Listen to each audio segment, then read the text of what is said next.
eu queria colocar aqui muito bem estabelecido, e eu vou segurar o Lucas nessa admissão que ele fez. Ele disse que o Concílio de Jerusalém era infalível, certo? Então ele admitiu a existência do dom da infalibilidade fora da Escritura. Tudo bem?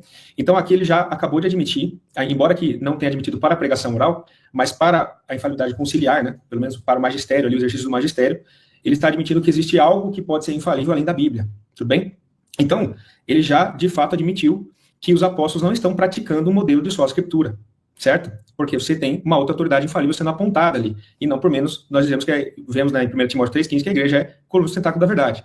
Então aqui o Túlio ele já percebeu que ele tem a mão forte no debate, porque a admissão do Manzoli de que existe infalibilidade no concílio vai acabar, vamos dizer assim, amarrando completamente o debate, vai acabar acuando cada vez mais o Manzoli, que não vai conseguir, ao longo dessa conversa, ao longo de todo esse vídeo, justificar sua posição diante do sola escritura. Ora, a partir do momento que ele admite que o concílio ele estabeleceu um decreto, uma doutrina infalível, uma prática infalível para a igreja, como é que fica o sola escritura em relação a isso? E aí o Túlio, de maneira muito acertada, ele vai insistir nesse ponto e vai deixar o Manzoli se enrolar com ele. Eu tenho alguns problemas também com as questões do Lucas, porque de fato ele fala, olha, Jesus usou a Bíblia para refutar Satanás, né? E de fato eu não discordo disso, tá? Ele usou a Escritura, porque a Escritura é uma fonte de autoridade, nós católicos concordamos com isso, né? Mas isso não significa que Cristo sempre tenha apontado para a Escritura como autoridades válidas, né? Na verdade, o Novo Testamento como um todo. Então, como exemplos de tanto coisas que são autoridade ou que são profecias, né, que não se perdem, tá? Eu posso citar algumas. Então, no caso de Jesus, né, ele cita a cátedra de Moisés, né, que o Lucas bem sabe, diz que os fariseus sentaram-se na cátedra de Moisés e que era para obedecer, fazer o que eles diziam, né? Então Cristo estava validando a cátedra de Moisés, que é uma tradição oral, né, e o magistério ali, farisaico, né? Ainda que se isso aí era infalível ou não, né, eu creio que extraordinariamente poderia ser sim, em alguns momentos, a gente pode até ficar aqui discutindo, né, quando que era, quando que não era, mas Cristo está apontando ali uma tradição oral e dizendo que é para seguir. Então, é verdade que Cristo aponta sempre para a Escritura? Não é verdade. Por exemplo, Mateus, ele fala, né, daquela profecia que eu falei na live com o Lucas, na qual diz que ele chegou e habitou numa cidade chamada Nazaré, para que se cumprisse o que fora dito pelos profetas. Ele será chamado Nazareno.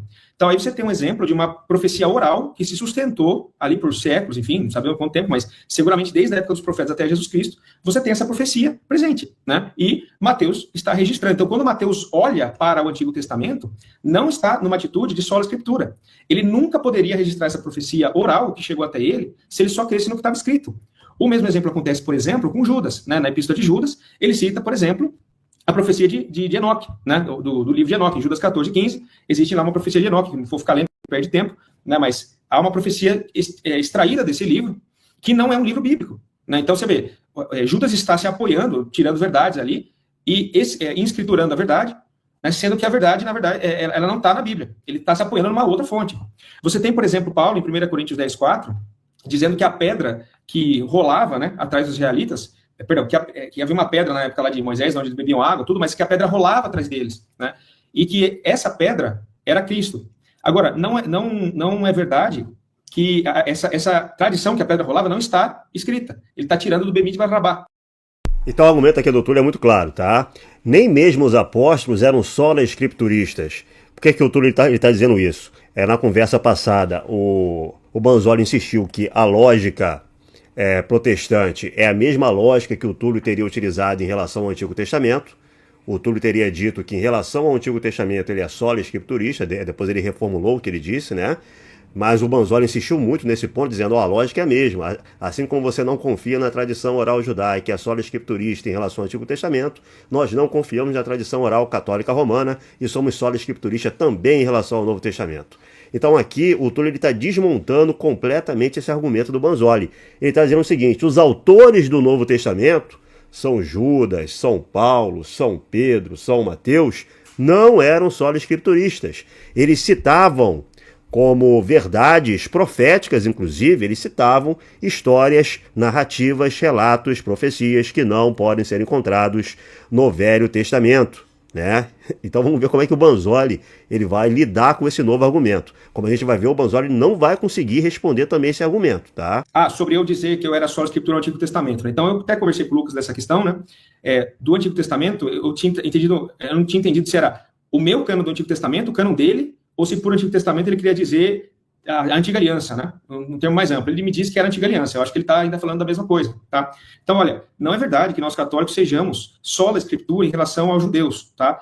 Em primeiro lugar, porque os judeus têm um cano diferente do cano católico, né? Nós discordamos dos livros inspirados, nós aceitamos o deuterocano que os judeus não aceitam. Então, o deuterocano ficaria aqui numa tradição mais ampla, né? Que não é a Bíblia da antiga aliança, como o Lucas queira colocar, né? Então, nós discordamos nesse ponto. Você importa também tradições, às vezes, litúrgicas. Então, a mitra, por exemplo, né, é importada do judaísmo e algumas outras vestimentas, que não vou ficar falando aqui. E a própria Cátedra de Moisés, que eu já citei, ela é um tipo da Cátedra de Pedro, né? Então, você tem, quando nós católicos dizemos, né, que o Papa fala ex-cátedra, né, de fato, isso tem muito a ver com a Cátedra de Moisés. Tem esse paralelo, né, que é uma coisa que estava na tradição oral judaica, ainda que de uma maneira nas sombras, né, como fala aqui na Epístola aos Hebreus, que o Antigo é sombra do Novo, o Antigo Testamento é sombra do Novo, mas, de todo modo, havia ali há um paralelo, né? E nós católicos, é uma coisa que ficou. É como se tivesse transmitido de Moisés para Pedro, né? Então, agora só mudou o que o Messias seria desprezado, como a gente consegue notar em várias passagens bíblicas, Isaías, Salmos, Daniel, Zacarias e tudo mais, né? Depois eu volto para refutar outras coisas que não vai dar tempo aqui agora. Bom, sobre a tradição oral eu não respondi, porque aqui nós não estamos analisando ainda o caso católico, nós estamos fazendo um debate se a Escritura está na Bíblia, tudo bem? Então eu estou me atendo ao tema, peço que você faça a mesma coisa. Sobre os concílios também não vou responder, eu posso responder no freestyle, alguma coisa que eu saiba, tá? Mas aqui nós estamos vendo se tem base bíblica na Escritura, vou falar de concílio aqui, tá? Sobre a sua alegação de que o concílio de Jerusalém é infalível porque está nas Escrituras, né, um dos elementos, né, isso é um pouco curioso para mim, tá? Na verdade, por ser infalível, né, que acharam por bem registrar nas Escrituras. Não é que primeiro registraram nas Escrituras e daí o concílio se tornou infalível. O concílio era infalível porque tinha a proteção do Espírito Santo, ponto final. Tá? Estando na Escritura ou não. Aquele concílio seria infalível, mesmo que não tivesse na Bíblia, certo? Porque havia uma proteção do Espírito Santo ali, tudo bem? Então, mas nada muda que você admitiu que existe infalibilidade no concílio. Ou seja, o concílio não é escritura, é uma autoridade magisterial que nós católicos também cremos que existe, e você admitiu isso. Então você já demonstrou para mim que o Novo Testamento não está numa lógica de sola escritura. Você acabou de cair em contradição. Mas o católico tem dificuldade, porque tem esse concílio, tem aquele concílio. A gente pode ver isso depois. Perfeito, Túlio aqui, né? Ele mantém o Banzoli encurralado. Ele vai dizer, não importa se os católicos romanos vão ter problemas com esse ou aquele concílio ecumênico. Se a gente vê depois. A questão é, o concílio ecumênico é um parâmetro que deriva dos próprios apóstolos e que está consagrado pelas próprias escrituras. É no concílio de Jerusalém que o próprio Banzoli admitiu que é infalível, que é inspirado pelo Espírito Santo. Então, por que esse parâmetro deixou de ser seguido? Por que ele deveria deixar de ser seguido? Por que ele deveria deixar de ser funcional? O Túlio mantém a mão forte no debate, porque o Túlio está demonstrando com as escrituras nas mãos, tá, que existe transmissão oral apostólica. As escrituras demonstram que os apóstolos transmitiam ensinamentos a partir da oralidade e incentivavam que outras pessoas dessem seguimento a essa transmissão. Ele está mostrando nas escrituras que existe uma regra estabelecida pelos apóstolos, que é o concílio, que o próprio Banzoli, ele admitiu que é infalível e está perguntando por que esses parâmetros não são seguidos pelos protestantes, já que estão nas escrituras. Onde está o sola escritura nas próprias escrituras, se existem esses parâmetros muito claros no texto bíblico? Admitiu que não somente a escritura é infalível, mas que também o concílio pode ser. Ponto final, tá? Muito obrigado, inclusive, pela sua admissão. Agora você falou o seguinte, que, no caso das tradições orais de Paulo, se você ler 2,15. Não, você não entendeu o meu argumento. O que eu estava falando ali era para dizer que as duas eram infalíveis. Eu estava mostrando que Paulo equiparou a tradição oral com a escrita. Tudo bem? Ele fala as tradições que vos transmitir oralmente ou por escrito. Então, eu só não estava dizendo que nesse versículo específico que alguma coisa estava fora da Bíblia. Se eu fosse fazer isso, eu citaria, por exemplo, que eu vou citar agora, que eu citei na live 1 Coríntios 11:34. Então, 1 Coríntios 11:34, Paulo discutindo sobre a Eucaristia, né, falando que as pessoas morriam, etc, etc, porque estavam indo lá enchendo a barriga de pão, né, enfim, não tinha respeito. O que ele vai falar necessariamente tem que ser diferente do que ele está escrevendo. Né? Você tem alguns exemplos também nos quais os apóstolos optam por não ensinar por escrito, né, que é o final da carta de 2 João e 3 João, né, que você põe aqui, não sei se dá para ver aí, tá dando para ver? Tendo muito que escrever, vos não quis fazer com papel e tinta, mas espero ir convosco falar face a face, para que o vosso gozo seja cumprido. Em 3 João vai falar a mesma coisa. Aqui, tinha muito que escrever, mas não quero fazer com tinta e pena. Espero, porém, ver-te breve, falaremos face a face. Então, os apóstolos, Paulo aqui escolheu não ordenar as coisas por escrito, João também escolheu transmitir algumas coisas ali na oralidade, né? Inclusive, em João 20:35, né, tem aquela coisa que não está nos evangelhos, como Jesus Cristo diz que é a mais alegria em dar do que receber, né? Isso é uma coisa que ficou na oralidade, foi registrado depois sim, mas não foi escrito ali no evangelho, né? Então, você tinha essa tradição paralela. E E, bom, então aqui citei a questão do 1 Coríntios 34. Aí ele citou Irineu de Lyon, né? Olha, eu não queria levar para os padres, tá? Mas eu vou citar rapidamente, só para demonstrar aqui para o pessoal, tudo bem? A questão do Irineu de Lyon, né? É um problema para ele, eu vejo isso. Porque, olha só, dá para ver aí? Irineu de Lyon, onde que eu coloco aqui? Ó, sobre a gradação de mérito no céu, tá? Ele fala que tem uma distinção entre a habitação daqueles que produzem 100 vezes mais, que produzem 60 vezes mais, tal. Ele dá uma gradação no céu, né?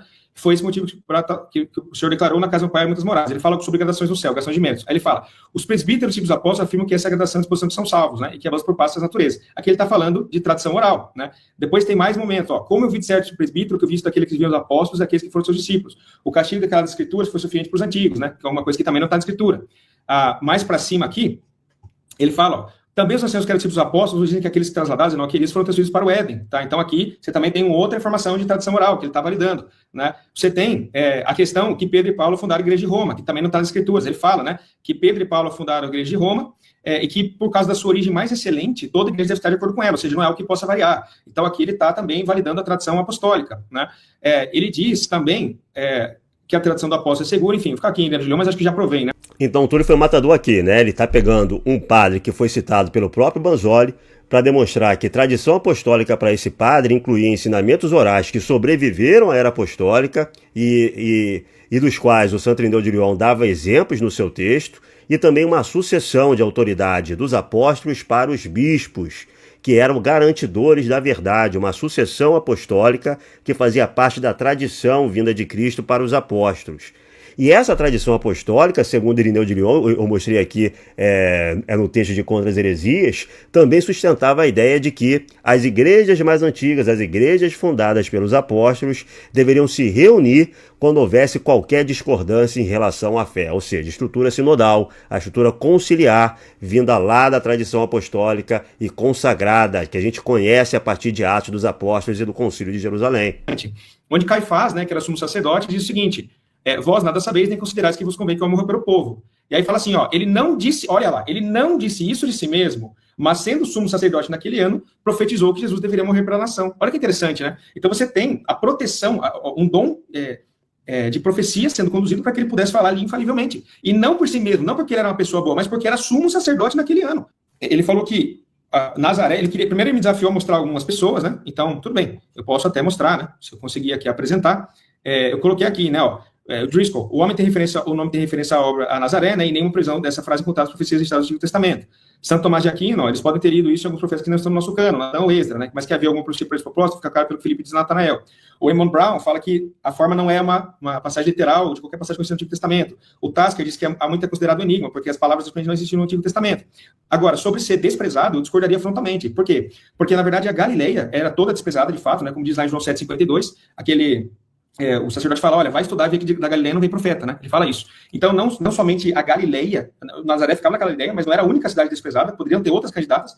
Se você falar que, porque havia a ideia de que Nazaré era desprezada, tá, mas onde está na Bíblia isso? Se você não mostrar, você só trocou de tradição. Você saiu da tradição onde ele seria o Nazareno, onde tem uma referência óbvia a Nazaré, porque fala que ele chegou e habitou na cidade de Nazaré, para ser chamado Nazareno. Cara, perdão. Então, eu quero que você me mostre no Antigo Testamento onde diz que Nazaré era desprezada. Então, essa informação que a pedra espiritual seguia, eu te dou a referência aqui, Lucas. Ó, tá no Tosefta Sukkah, tá bom? O povo estava com Israel no deserto, com uma rocha tamanho de Maquibara, subindo com eles as montanhas, descendo com eles para os vales, tudo bem? Então, assim, eu coloquei, você pediu referências acadêmicas, então, nesse caso, coloquei uma referência acadêmica, que é o The Cambridge Bible for Schools, dizendo que a tradição é oral, que está na tradição oral judaica, no Tosefta Sukkah e no Bemiz Marhabá. Eu vou até mostrar aqui, vai. Aqui, ó.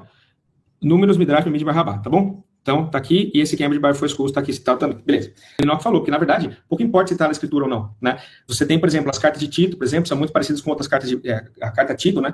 Tem algum conteúdo paralelo com outras cartas, por exemplo, Efésios e tal. Então, às vezes, você encontra, assim, informações paralelas, mas nada muda que Paulo está dizendo que Enoch profetizou, né? E não é necessário ter o livro inteiro de Enoch na Bíblia, não. Porque nós entendemos que, como magistério católico infalível, ele pode pensar tradições candidatas, da mesma maneira que nós pensamos algumas escrituras que os judeus tinham, né, e outras deixamos de fora, por exemplo, sei lá, Terceira Macabeus, sei lá, oração de Manassés, a gente deixou de fora, e pensamos algumas escrituras. Então, da mesma maneira, nosso magistério pode fazer a mesma coisa, né, com as tradições. Tem outra tradição, acho que eu citei aqui, ele não falou, né, eu acho que eu não tinha falado, e 2 Timóteo 3,8, Paulo fala sobre Janes e Jambres, né, que é o nome dos magos do faraó, que é uma outra tradição que ficou, né. Então, você veja, por 1000 e tantos anos, foi conservado o nome do faraó. Então, aqui eu estou colocando algumas coisas para você ver que nem tudo se perde. Paulo sabe que Janes e Jambres são o nome dos magos do faraó. Então aqui o Banzoli está sendo refutado, né? Está sendo refutado porque o Túlio está demonstrando que nem os autores do Novo Testamento eram só escrituristas. Eles se baseavam em textos pseudopígrafos, se baseavam em apócrifos judaicos, se baseavam em relatos e narrativas da tradição oral judaica. Sobre a questão do argumento de Marcos 7, né, que tem a tradição oral e a tradição dos judeus humanas, né? Olha, essa é a diferença da tradição humana para a apostólica. Tipo, ali, Cristo está refutando tradições de homens, tudo bem? É uma falsa simetria dizer que as tradições apostólicas são tradições de homens, porque Paulo fala justamente o contrário no versículo que eu apresentei. Paulo diz, aquilo que eu preguei para vocês não é palavra de homens, mas é palavra de Deus, tudo bem? Então, é uma falsa simetria que o Lucas está fazendo. Nós, católicos, cremos que as tradições orais apostólicas são infalíveis e, caso o magistério queira, ele pode até pensar uma outra tradição dos judeus, tá? Mas não há que se comparar tradições judaicas com tradições apostólicas, porque os apóstolos estão debaixo de uma promessa de proteção que o Antigo Testamento não tinha, né? Uma promessa na plena aliança, tá? E veja bem, isso que o Túlio está falando em respeito a tradições orais, que tradições apostólicas não se confundem com tradições orais humanas, e veja que tradições orais humanas podem vir também de cristãos do primeiro século, certo? Pode ser que existam tradições orais humanas vindas de cristãos do primeiro século, ok, mas existe uma tradição apostólica que tem origem divina, que é resguardada pelo Espírito Santo, tá? E que inclui também tradições não escritas. E isso que o Túlio está falando a respeito de tradições orais vale também para escritos. Existem escritos cristãos que vêm do primeiro século e não necessariamente estão resguardados pela tradição apostólica. Então não existe essa contraposição escrito e tradição oral na qual o Banzoli está se baseando o tempo todo, tanto na conversa anterior quanto nesse debate formal agora. O que importa não é se é escrito ou se é oral, mas se vem da tradição apostólica ou não. Porque se é escrito, mas não vem na tradição apostólica, também ele não tem a mesma confiabilidade que um escrito apostólico, que um escrito sancionado pela tradição apostólica. Caso contrário, o Banzoli vai ter que considerar a Didaquê infalível, inspirada por Deus, vai ter que considerar a Epístola de Barnabé infalível, inspirada por Deus só porque vem do primeiro século, só porque vem da era apostólica. Não é assim que funciona. E vou reforçar, o fato dele admitir que o concílio era infalível, porque citou a Escritura, não, senhor, não somente Escritura. A discussão do concílio se fundamentava também na autoridade pessoal dos apóstolos. Você coloca aqui, ó, Pedro fala, né? Você sabe que há muito tempo Deus me escolheu entre vocês para que os gentios ouvissem de meus lábios, ó. Aí Pedro fala, né? Deus me escolheu. Isso aqui é importante, ó. Tudo bem? E aí fala, Barnabé e Paulo vão falar, Tiago toma a palavra, fala, cita assim a Escritura, né? Mas aqui está dizendo o seguinte, se você ler, vai falar só que os gentios, deveria ser facilitado os gentios entrarem na igreja. Mas não está dizendo exatamente como isso seria. Quem regulou isso foram os apóstolos com a sua autoridade. Não dá para você concluir que a decisão tem que ser necessariamente essa, né? Só porque tem que facilitar a entrada dos gentios, então é óbvio que a gente conclui tudo disso aqui, que não pode mais circuncidar e tudo, não necessariamente, né? Poderia ser feito de uma outra maneira. E assim, o que está sendo colocado, e que o Lucas já admitiu, é que há uma outra autoridade infalível além da Escritura, que é o concílio, né? Ele já falou. Então, aqui eu quero que ele me mostre, na Escritura, se depois da morte, quando que depois da morte dos apóstolos, por exemplo, o paradigma mudaria. Ficaria só no que está escrito, porque ele já admitiu que o concílio é infalível, né? Aqui foi realmente um problema para ele. Então aqui o Túlio ele mantém o Banzoli encurralado em relação à questão do concílio, né? Bom, você admitiu que o concílio é infalível, e as decisões desse concílio, elas poderiam ser outras, né? Não é o fato deles terem, vamos dizer assim, se referenciado pelas escrituras que implica que as decisões tenham sido essas. Os apóstolos e os anciãos, porque não eram só os apóstolos que estavam lá, que estavam nesse concílio, eles também utilizavam sua autoridade pessoal como, vamos dizer assim, elemento de argumentação, elemento de exposição dentro desse concílio. Então ele mantém aqui o Banzoli encurralado e faz a pergunta crucial.